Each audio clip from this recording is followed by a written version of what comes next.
Hello! Our topic today is past tenses making up a story. И мы с вами узнаем, как использовать грамматические времена прошедшие для того, чтобы рассказать историю из своей жизни или какую-то выдуманную историю о прошлом.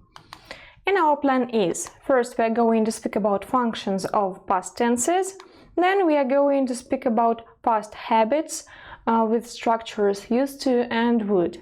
But first we are going to revise all the structures of past tenses.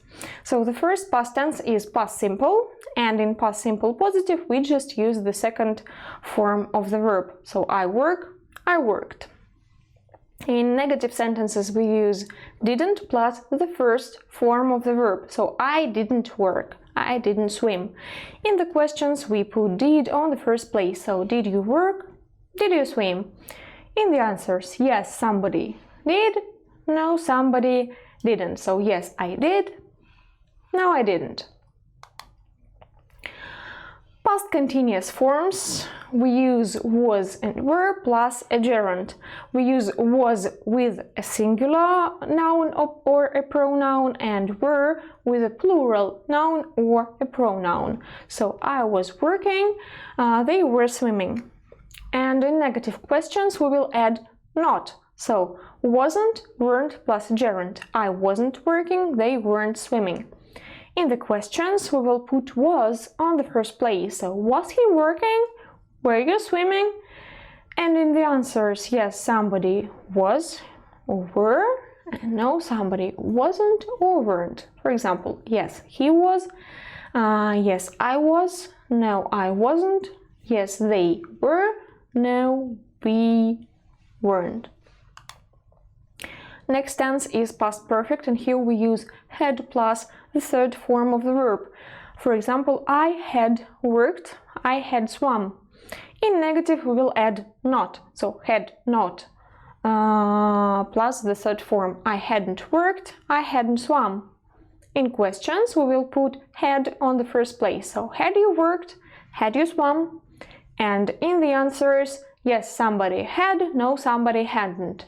So yes, I had, no, I hadn't. In past perfect continuous we use had plus been plus a gerund. So I had been working, they had been swimming. In negative, hadn't plus been plus a gerund. I hadn't been working, they hadn't been swimming.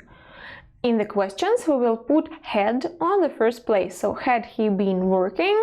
Had you been swimming? And in the short answers we use yes, somebody had, no, somebody hadn't. So yes, he had, no, he hadn't.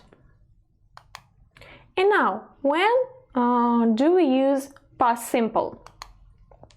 We use past simple to speak about single actions in the past, and we know the time when this action happened. For example, she went to the gym yesterday. We also use it to speak about repeated actions in the past. For example, we often traveled to London in the childhood.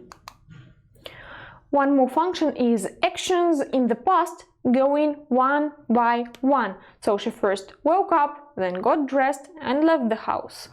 So this is a sequence of actions.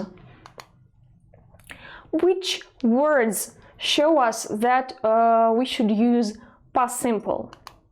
These are such words as yesterday, yesterday morning, yesterday evening, last night, last week, last month, last year, and so on.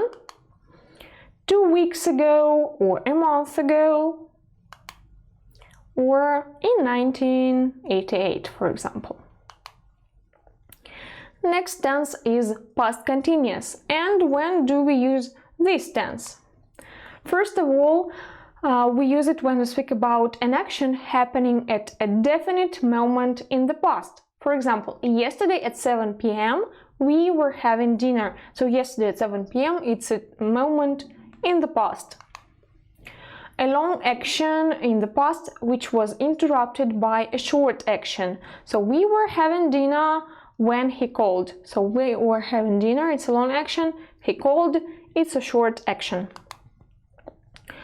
then two or more long actions in the past happening at the same time. So we were having dinner and the kids were playing. So we see here two long actions in the past. And the words which show us that we should use this tense are while, all day or all night, when, and this is actually that's it. And now let's look at the difference of these two tenses, past simple and past continuous. So past simple, we use it to speak about a short action at a definite time in the past. Past continuous is used to speak about an action in process at a definite time in the past. Yes, for example, I worked yesterday. I was working yesterday at 7 p.m. So yesterday at 7 p.m. I was in the process of working. Past simple actions that happened one by one. Past continuous, simultaneous long actions. So two long actions that go at the same that were going at the same time. Past simple, we use it to speak about a short action that interrupted a long action, and past continuous is used to speak about a long action that was interrupted by an action in past simple. Yes, for example, we were having dinner. Yes, my friend called. Now let's look at the examples. So he was jogging in the park yesterday afternoon. So yesterday afternoon, this is a definite moment in the past. That's why we use past continuous here. He lost his keys yesterday afternoon. Lost, it's a short action, a single short action in the past. That's why past simple. As John was driving to work, his car broke down. John was driving, this is a long action in the past, and car broke down, this is a short action that interrupted the first long action. Next, she was reading and he was listening to music. We see here two simultaneous long actions, то есть два одновременно протекающих процесса в прошлом. And he closed the door and left the house. These are actions going one by one. That's why past simple in both parts of this sentence.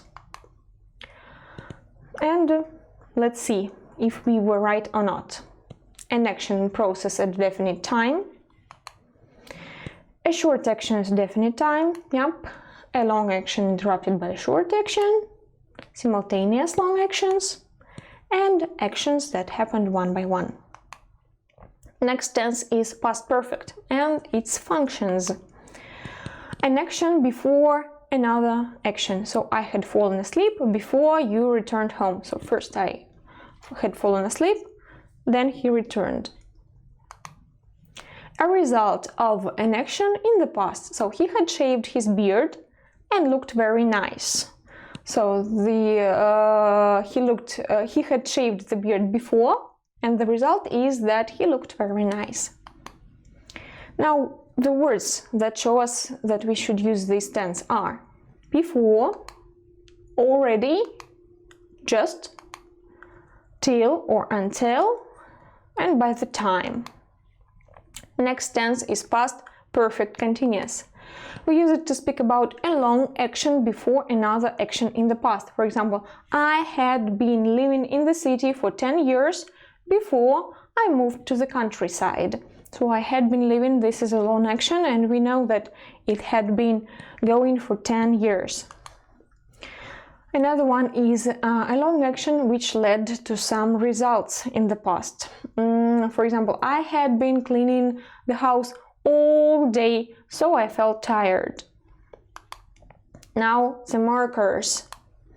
We can use before with this tense, for, since, till or until, how long, and by the time.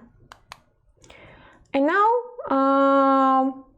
кроме того, что мы с вами можем использовать в наших историях прошедшие времена, мы можем также говорить о том, что что-то происходило в прошлом, но больше это не происходит. То есть у нас была какая-то привычка в прошлом, past habit, и больше ее нет. И как же мы можем это описать? For this we can use used to plus the first form of the verb or would plus the first form of the verb. And now let's look at the difference of used to and would. Both of these structures can be used to speak about repeated actions in the past. For example, I used to play tennis twice a week when I was a child. То есть, когда я был маленьким, я играл в теннис 2 раза в неделю, а сейчас я больше это не делаю. И вот чтобы сакцентировать наше внимание на том, что сейчас этого больше не происходит, мы используем эту структуру used to. Or we can say, I would play tennis twice a week when I was a child. And what is different between these two structures is that we can use used to speak about facts in the past that are no longer true. For example, I used to work as a waiter, but we cannot say I would work as a waiter. Если мы говорим с точки зрения грамматики, то структура used to может использоваться с глаголами действия, например, go, work, и с глаголами состояния, например, be, think и так далее. Точнее, не think, я извиняюсь, love, be, love, have. Что касается would, он может использоваться, эта структура может использоваться только с глаголами действия. So go, work, swim and so on. Итак, сегодня мы с вами узнали времена и структуры, которые мы можем использовать для того, чтобы рассказывать какую-то историю из прошлого. So, see you next lesson.